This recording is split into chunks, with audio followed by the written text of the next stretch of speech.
47 anyos na lalaki na tinangguri ang rank number 9 most wanted person na may kasong RA 10591 o Comprehensive Firearms and Ammunition Regulation Act, arestado ng mga otoridad sa Silang, Cavite.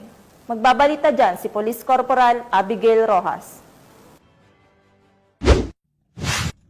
Arestado sa isinagawang joint operation ng Silang Municipal Police Station at Pasay City Police Station, warrant and subpoena section ang tinaguriang rank 9 most wanted person ng Pasay sa Barangay Sabutan, Silang, Cavite. Kinilala ang suspect na si alias Nar, 47 anyos, may asawa na isang security guard. Isinagawa ang operasyon sa bisa ng warrant of arrest na inilabas ng RTC Branch 115 sa Pasay City para sa paglabag sa Republic Act 10591 o Comprehensive Firearms and Ammunition Regulation Act. Kasalukuyang nasa kustodya na ngayon ng mga otoridad ang suspect para sa tamang disposisyon ng korte.